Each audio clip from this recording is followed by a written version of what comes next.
Hey there, beautiful souls. Welcome to Sacred and Rooted Podcast. This is Lisa Nickel, your host. This episode is all about 3 ways to stop taking on other people's problems as though they are your own. Sounds simple enough. And, I just want to acknowledge that, we have a lot on our plates. I just spent the previous episode talking about how we each need to make time for our dreams. And so this episode is my offering, one way that we can kind of take back some of our time and to make more room for your life, your dreams, and to stop taking on extra assignments, if you want to call them that. Sometimes we can overstep, and we come by it honestly. We want to help. We want to make sure everyone's having a nice time. And sometimes that can get over the line, maybe a bit controlling, maybe a bit, I don't know what the other word would be that I'm looking for, but like kind of contrived a little bit. We just want everyone to be happy, and so we feel like we should be the architect of that happiness. And that's where we sort of get we've crossed the line there. Because we are not we don't know what everybody needs all the time. And we are not, wiser or better than anyone else. And we certainly aren't anyone else's experts on their own lives. And so we have to sort of step back a bit. And sometimes people need to struggle a little bit to get their own insights. And sometimes they have a journey that they need to take that isn't for you to control. And so we should just, let me level with you and just say that we need to put down the hat of like the problem solver extraordinaire. Like anyone who comes to you, don't worry, I got an answer for that. Here it is, do this. We need to give people a little more space and let them realize their own inner wisdom. And so I have 3 ways here to stop taking on other people's problems as though they're your own. And hopefully, 1 or 2 of them will kind of spark some resonance within you, and you can see where you may be, where you could lean back a little bit and then maybe find time for your own things that you're kind of craving, that you'd love to do, but you have so many people almost like codependent on you to solve, or, as a crutch to like help them through something. And really they don't need your over helpfulness, let's call it that. Okay, so way number 1, or fact number 1. In my life coach training, there was a principle that runs through everything in all the trainings.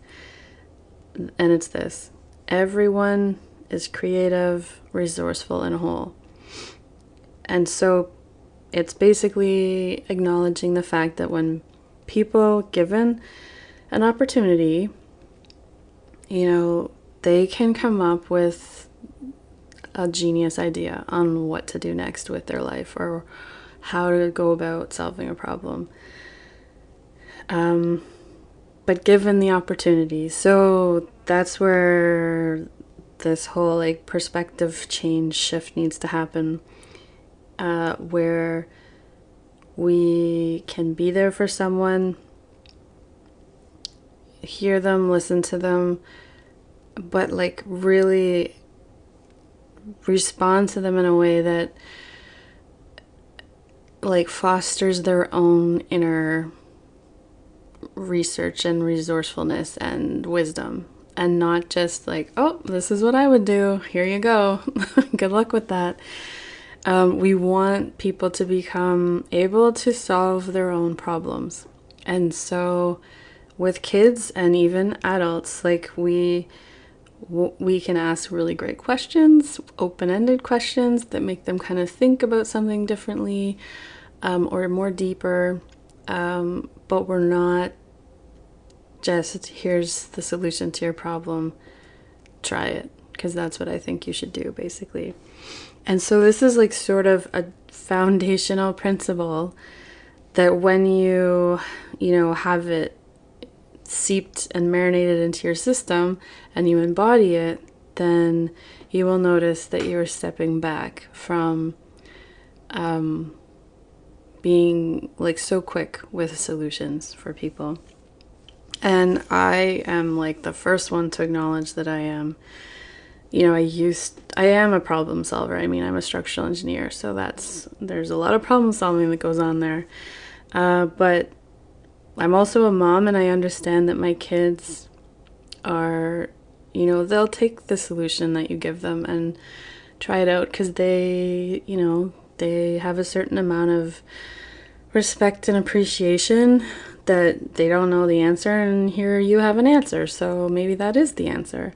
But it's really, there's a lot more magic to it when you just let them talk it all the way through and ask the questions, open-ended questions, to just get them thinking a little more through the process. And then they will have an answer that comes out in the end of what to do next. And that is far more kind of empowering, like the energy that is embodied when somebody comes up with their own solution is worth holding your tongue over every time. Because I do still hold my tongue. Because I do make, I don't know, I think I just have an ability to make quick decisions. And to see some situations clearer than others, that's just based on life experience. So, people, sit back, hold your tongue, ask good questions, like how questions, so it's not like a yes or no answer. It's like they have to kind of think about it. They have to turn the problem around a few different ways and see what sits best with them. And every single time I do this, like I said, the solutions are never actually the solution that I would have given in the first place. They are some sort of hybrid of something I would say, something they've taken into some consideration, something that I didn't even know about, because they are the experts of their life, and whatever their situation is, they've been in it since the start, and so they have all of the information about the problem or the situation that they're sort of struggling with to figure out what to do with. And so that actually, seeing that over and over again, inspires me to hold my tongue over and over again, because I am not the expert of anyone else's life but my own.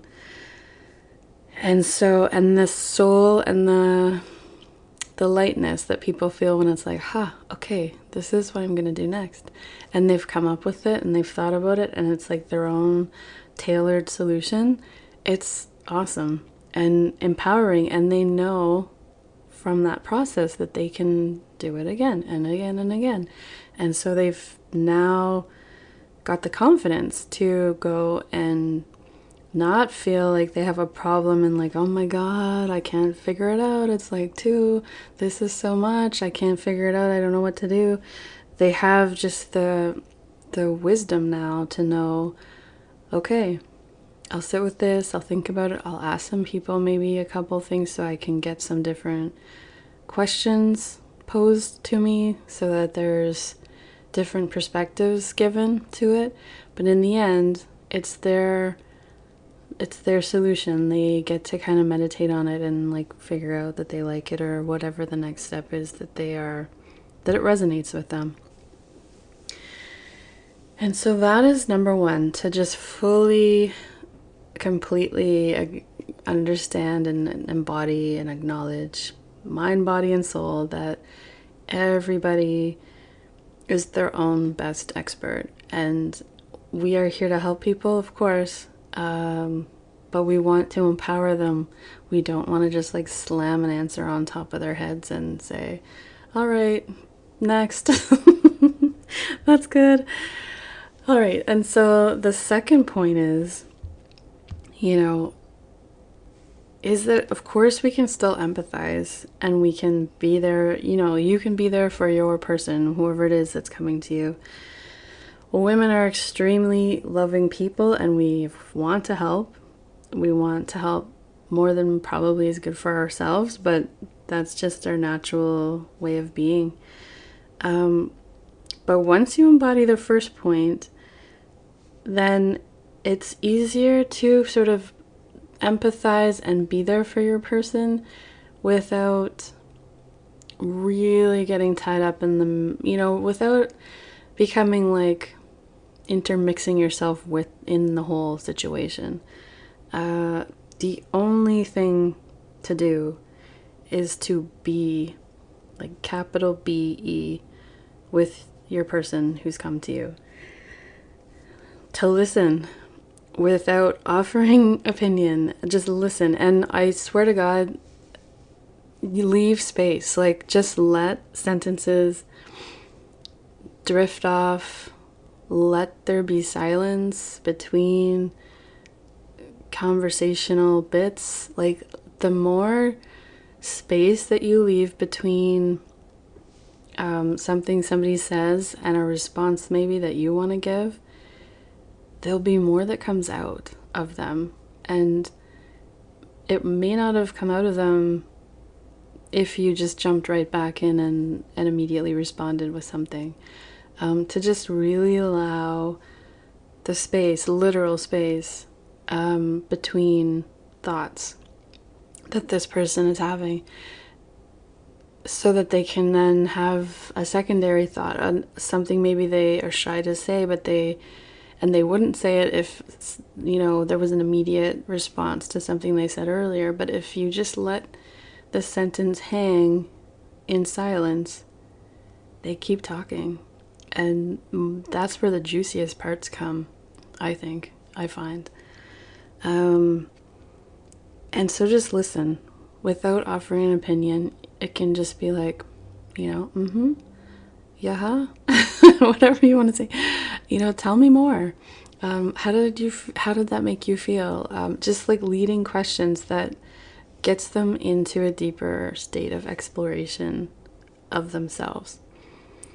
And, you can even be upfront with somebody and say, you can tell they've started talking and, they're kind of expressive with whatever the situation is. You can just say, okay, so just to be, just before we get into it, like, are you looking for solutions, or are you looking to just, to be listening? You just want an ear. And they can decide right then and there, and then what you're doing, whether you're just sitting back and asking some deeper questions, or if they want to brainstorm solutions and they really are looking to you to like share something that maybe they know that you've been through a similar situation, and so they're like, no, seriously, I want to know what happened. I want to know how you figured it out.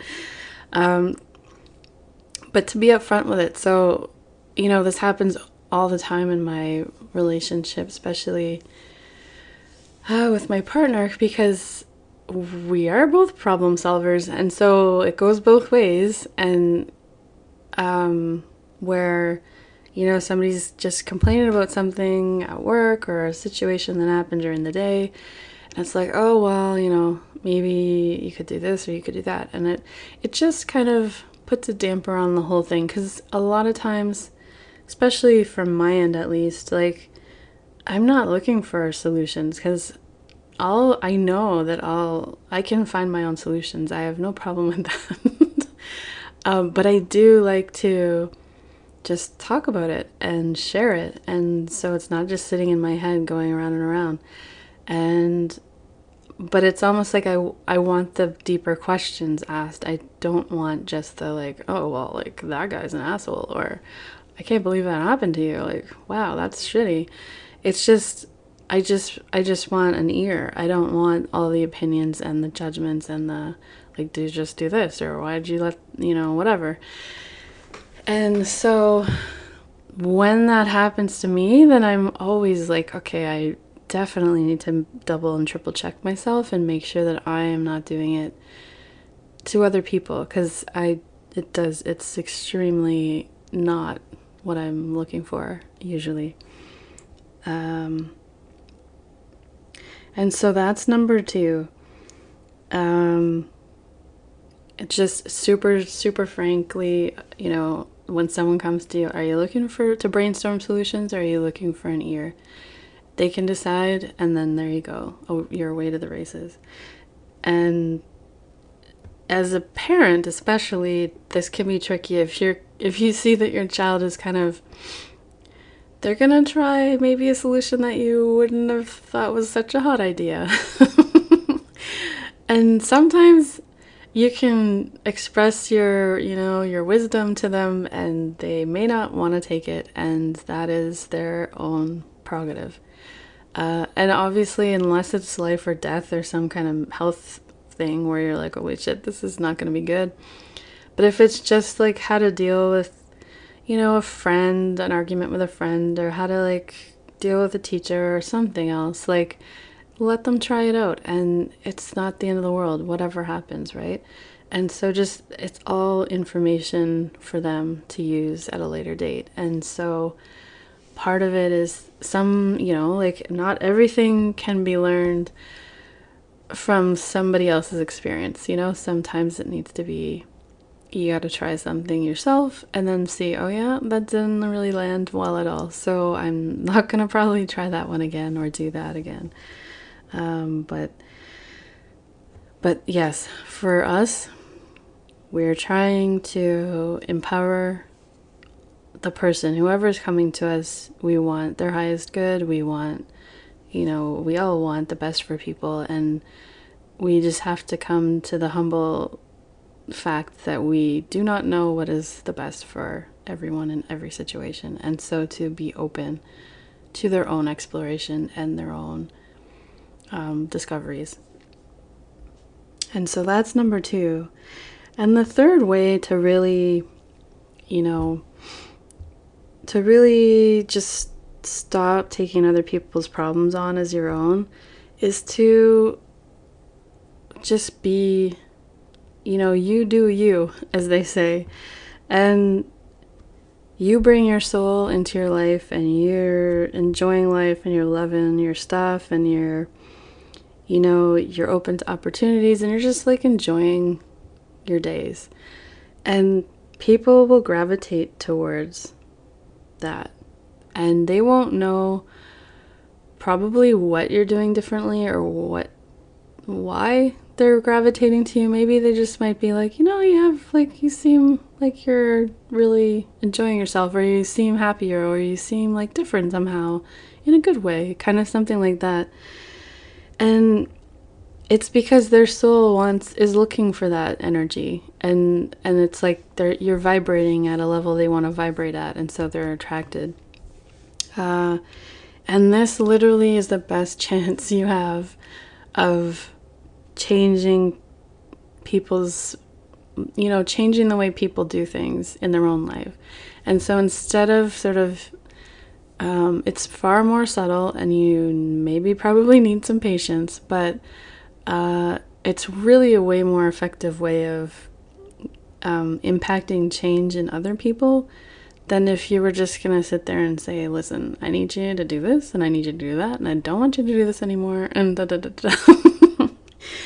And so if you're just doing your thing, and you're like, okay, this is what I want to do with my life, and I'm going to, focus on these things, and just like bring it all to my little area of the world, and not just be focused on like, this person doesn't do it like that, and that person doesn't do it like this, and wah. This is the best chance you have of like inspiring change in somebody instead of like demanding it, because nobody really likes to be demanded to do things, and it certainly feels shitty when you're bringing stuff to somebody and it's just like, you never, you always, blah, blah, blah. Like that kind of thing is not really going to get much of a rise out of anybody. And so you want to inspire people to do something differently. And so if you're speaking even about, you can literally be doing something and be like, this has worked really, this is amazing. Like I just found this new thing out, Maybe they're just like, yeah, okay, whatever. But then they notice over the weeks, over the months that you like, yeah, they like what you have going on, and it is different than the way you were before, and they like the change. And so now, like, what are you doing? What exactly were you doing differently again? And they'll take it in, like what's meant for them, they'll take it in, and then maybe they will be inspired to change as well. And so this is far more efficient as far as the time you have and the time you want to spend just like harping on people, and instead focusing on yourself and like how you can kind of be the model and modeling whatever behaviors and however you want to live, and that kind of thing, like how you want to be.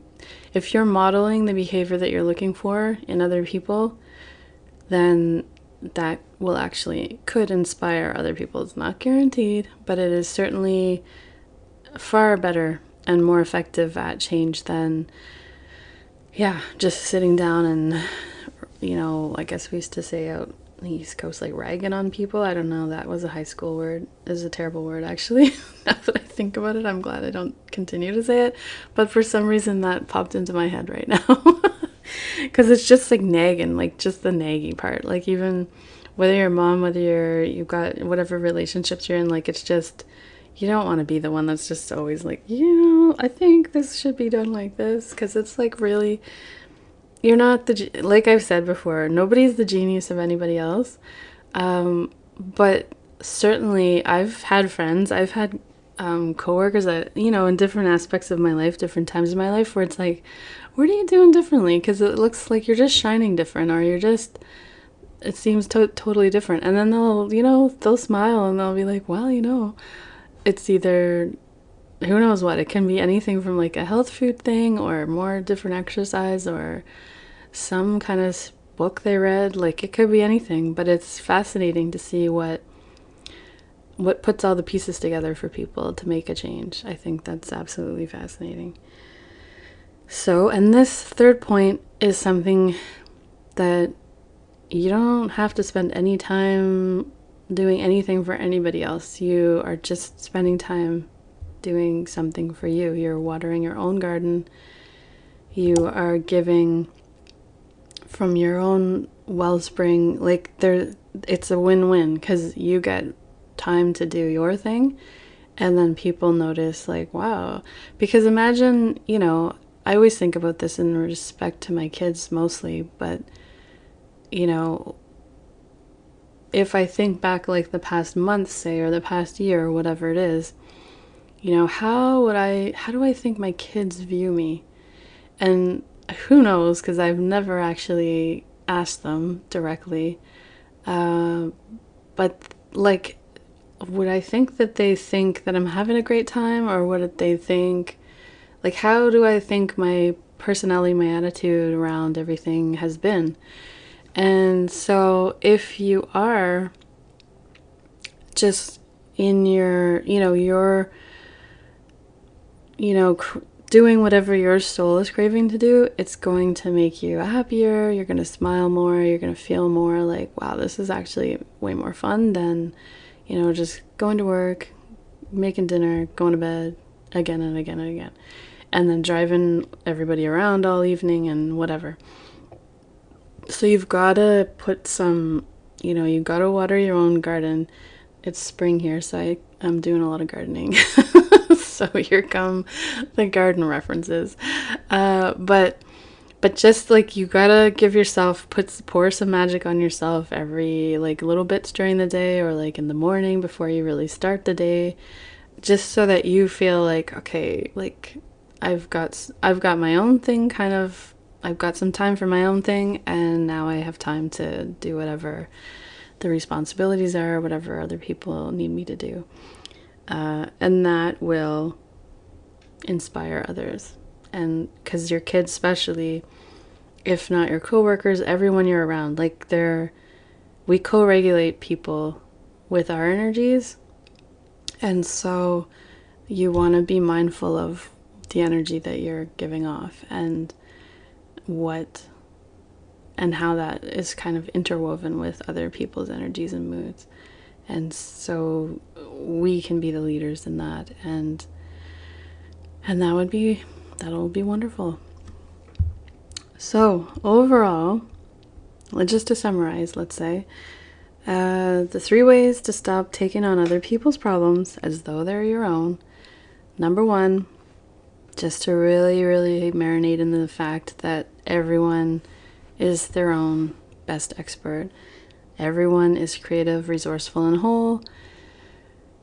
And to deeply, deeply trust that and know that and embody that. And then from there, when people come to you with problems or things that they need you to give advice on, you come at it from a different perspective, because you're not thinking, oh wow, that's a pretty big problem, like holy shit, that sucks, like I don't know how they're gonna ever get out of that.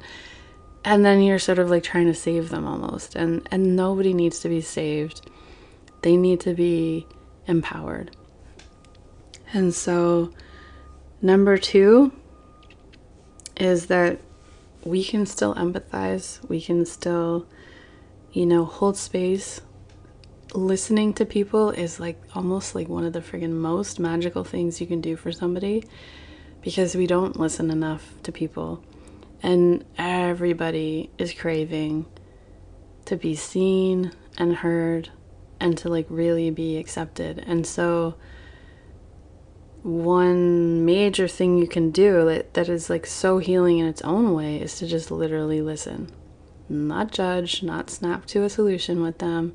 Just do you need, ask them up front, are you looking for brainstorming ideas to solutions to this, or do you just want an ear? And like 9 times out of 10, they just want an ear. But to really, like I said before, like leave the space between sentences. Don't feel uncomfortable with silence. Like the silence is where the magic is. In meditation and in conversation. It's literally where the magic is. And so allow that silence. Allow the time for, them to be getting a download or getting an intuitive hit where it's like, oh yeah, I think maybe I could try this. And if we're just constantly barraged with words where like we can't hear our own wisdom as clearly. And last but not least, number 3, just do your own thing. Like, you be you, model what you would like to see others doing, being, like you just want to be yourself. And by doing that and bringing your own zhuzh to everything, you're inspiring others to do that too. And not to do it your way, but to do it their way. But the whole, end result would be that everyone is just being authentically themselves, having a nice time. They're happier, so nobody, everybody, happier people are just happier people. They're not as shitty to other people, and they're not as, they feel they're open to opportunity. So it's like easier to find really creative solutions to things when you're like, okay, I know we can do this. There's something out here that we just haven't thought of yet, And so all that is just so much positive influence in the world, which is totally what we need now and forever. And so overall, this should all be great news, because you don't have to spend as much time as you probably have been, holding everyone's hand and making sure like they don't get too, upset about something, or, like trying to protect them, which of course, like it comes from a good spot, but it's a little bit It's not empowering, it's disempowering when it's like, oh, don't worry, I'll protect you, I'll solve all your problems, and then you can go out into the world and hopefully you don't get hurt again. But like everyone who's here on the planet, like being a human hurts. It hurts. It's rough. And so really empowering people to be able to make it through things and to problem solve and to, know that their own inner wisdom is the best source of solutions for them, is going to make their life a lot easier in the long run, because they're no longer going to be, looking for outside solutions and external solutions. And that is awesome, because external solutions don't really take you too far in the long run. You like your true north needs to be within and not without, and that is the bottom line. And when that is something that you model for people, that'll be so appreciated, and they can then take it out and it'll spread, and it'll just be an endless web of amazingness. And you will have more time for your own hopes and dreams and anything that you desire. And so that is sustainable and 100% win-win for both people. Anyway, I wish you a beautiful day. Be sure to hit subscribe and leave a review if you enjoyed this episode, and share with someone that you think may appreciate it. And thanks for listening. Again, I appreciate the time. I hope that you have a great day, and I will see you next time. Take care.